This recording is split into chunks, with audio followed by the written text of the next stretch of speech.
October 7th marks the 2-year anniversary of the terrorist attack in Isreal. More than 1,100 people were killed, including 364 at an outdoor music festival.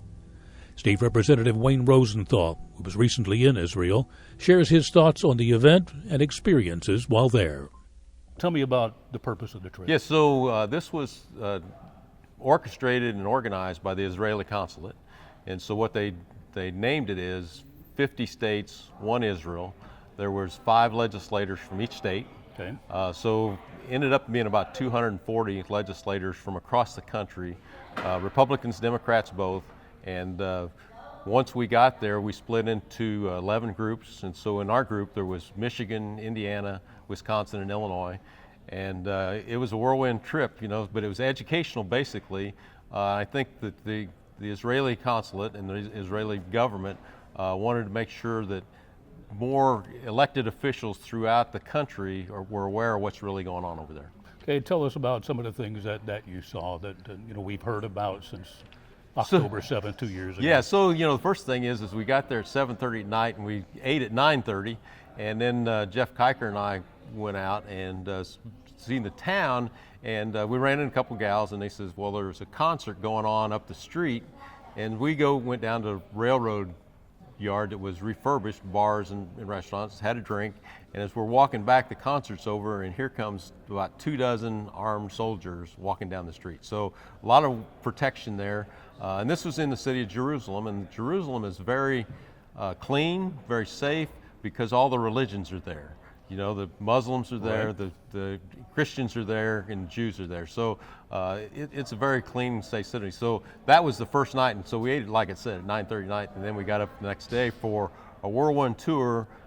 First trip, we went to see the old city of Jerusalem, and so our tour guide there took us in, explained that Jerusalem is the old city, is divided into 4 sections. Mm-hmm. The Armenians, who are the only ones that can go into that section. Then there's Christian, Jewish, and Muslim, and they all intermingle and can transit across the way, either way. Right. And then we went to the Church of the Holy Sepulchre, which is where, and basically the people that went with us says that this is pretty historically accurate.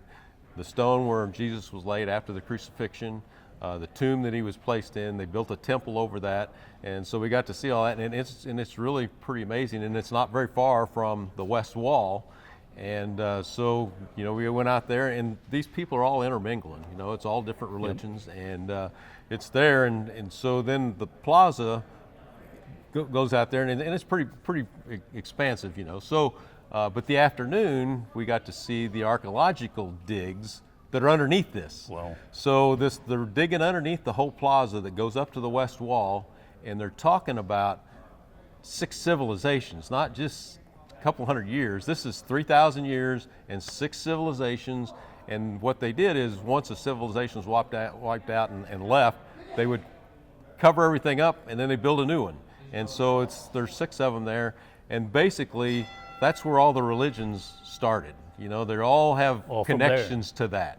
And so it was pretty interesting, that part of it itself. And that was basically the first day. So you saw basically the historical portions of it. We saw the historical portion. Now, when we walk down the streets, normally they got metal doors on the buildings. Right. They open the metal doors, and that's where all their shops are. Normally those are all open. But because of the tourist reduction, because of the war going on, there was very few shops open, and it was basically pretty vacant. And so they rely on a lot of tourists for that city itself. I was going to ask you about that. I mean, not just United States, people from all over the world go there. So the tourism has been affected. It has been greatly. affected. And what they basically said, because we were there at 8 o'clock in the morning, right. They said normally stuff is now open at 10 to 11 as opposed to opening earlier. So they're still open, but they open later, and we weren't there when they were open. Okay, so let's talk about the October 7th. How much did you get to see from what took place there? That's what we did the next day. The next day. So the next day we jump on the bus and we went out to the festival site. We're within 2.5 miles of Gaza. And so we went to one of the little villages that was attacked. So October 7th, this had been planned for 2 to 4 years, and the Israelis knew about it, that it was being planned. But it happened to be an Israeli holiday, and so they did not expect that they would attack on a holiday. There's an army base close by to where we visited, and a lot of the people were gone home for the holiday, and so the terrorists' intent was they had to get to this army base within 4 minutes, which is 2.5 miles, and overran that base. The festival site itself, excuse me, was basically a target of opportunity because they did not know that that festival was going on. Wow. So the attack, when they started, they came across the whole line. There's 119 places that they went through the line, 6,000 terrorists that went into Israel. And their intent is to capture a bunch of hostages. And so like the town where we were at, one of the gals that was touring us, her mother and brother were in one of these safe rooms, which are sealed, but they were sealed and designed for chemical attacks, not for, armed attacks. So way she explained it is they were rounding up the people out of these houses and these people basically were working the farm fields. That's what they did. They lived in these little villages to go out and work the farm field. They would round them up, but the terrorists ran out of transportation to transport them back to Gaza as hostages. So they just shot them, and they, like on the corner, there'd be 7 or 8 bodies there where they just shot them. The sealed rooms that the people would go to, what they were doing is burning the houses down. And I got pictures of where they just burnt the houses down. The one family were in the room, and the smoke got so bad, the heat got so bad that they couldn't stay. So they went out and they managed to get out another window. They had 2 little girls, 2 little boys, and the couple. The 2 little girls they put on the bottom, and then he stacked their brothers on top of them, and then the mother and then the father. The terrorists found them and shot them. Except the 2 little girls survived because they were buried underneath. Another family was there, and this happened at 6:30 in the morning, and they finally rescued her at 10:30, 11 o'clock at night. And several people had talked and tried to get the army to come back, and finally she says, "Yeah, I can come back." And the first soldier that was going with them got shot and injured, so they got another one, and the gal wouldn't let them in because she says everybody says they're IDF. And finally she says, "Well, I'm with this person," and he says, "Well, nobody else has got that name." And so they got out, and so they got rescued. The other family, because there was 2 young girls there talking to us, and so they're 15 now, but they were 13 at the time. And she says, "Yeah, I was texting my friend who was in this room, and said all of a sudden he quit texting." Well, he was in the room with his dad, his little sister, and his mother, and the lock on the door didn't work, so him and his dad were holding the door. And I got pictures of where they just shot through the door, shot through the windows. And so these doors they got metal on them, but they can't stop everything. Right. So what ended up happening is the boy ended up getting both hands shot off. The dad got shot in the leg. The mother got hit in the chest, and she said, "I don't hold anything against anybody," and then she passed away. And eventually the dad and his little sister survived, and the dad lost his leg.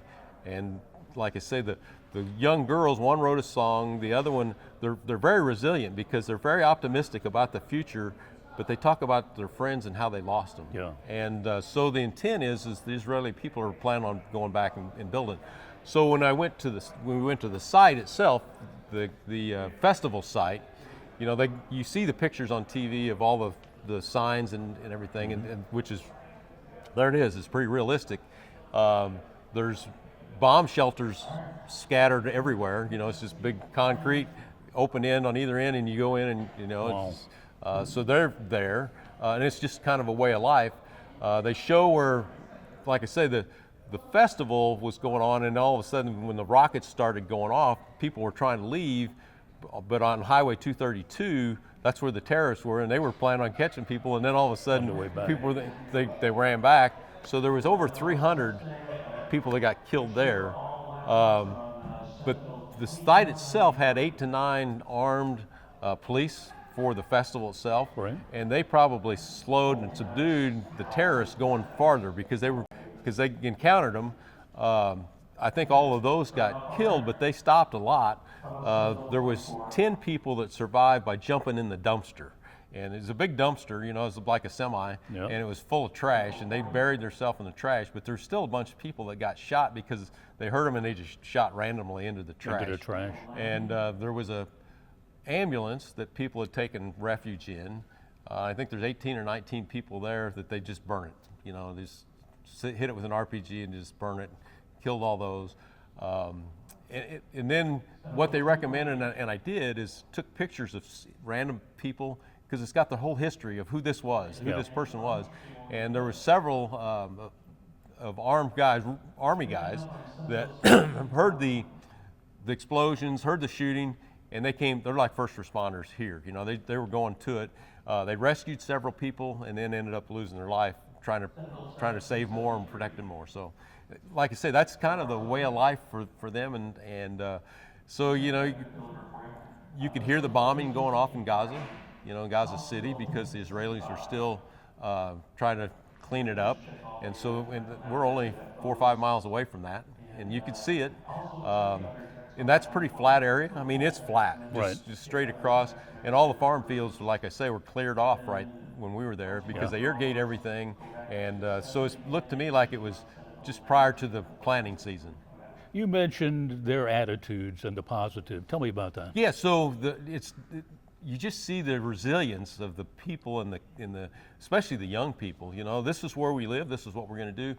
But they've been basically fighting this for centuries and centuries. You know, the Ottoman Empire was there for 450 years, and it ended right between World War I and World War II, somewhere in that neighborhood. So they were there before. So everybody says, well, this is our homeland. Well, it's been homeland to a lot of different people over a lot of different centuries. So it's hard to say, you know, but they're there. This is where they live, and this is where they want to be, and they're all there to protect. You know, the youth, whenever they get out of high school, they join the IDF. You know, that's part of their conscription. And the one tour gal that we had, she had been an educational officer, been in for over 5 years, and she was out now. And she'd moved from northern Israel to Jerusalem because that's where she wanted to live and raise her family. When we were walking around the festival site, there was a young gal there with. She was an Army gal. She was originally from Chicago. Matter of fact, we had 2 people there from Chicago escorting us, both in the Army. And she, during her gap year from high school to college, she went to Israel, and she says, I want to stay here. And she joined the Army. And she must have been maybe 110 pounds and 5'5", and she's carrying a gun around. And one of the guys says, well, who's in charge? And she says, well, I don't know. And she says, well, it looks to me like you are. You're the one with the gun. And so, yeah, it's just kind of a way of life, you know, and they just accept that. So the festival site, you see it, and you can see the problem is all these visitors to the festival didn't know where to go. Yeah. You know, because here's the site, and all they know is 232 is the road we came in on. If they'd have went east, probably across open fields, some of them could have survived, and maybe some of them did. Okay. Before we run out of time, I want to ask you one more question.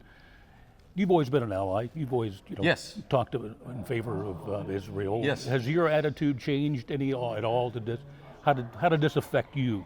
No, I'm a big supporter of Israel, and they're one of our strongest allies across the world, and always have been. You know, when we did the strike in Iran, and they supported us, the results of that did not surprise me at all. Yeah. And so I think that we need to continue to support them, and that's my feeling. So. Had you been there before? I had not been there before. One of the things that really comes across strong is the people and the government loves President Trump. Everybody loves President Trump. And so because he's what's made it possible for them to help survive, and one of their biggest threats was if the Iranians got nuclear weapons. And so that's taken away for now, and they're looking at long-term survival. Very good. I think that'll do it.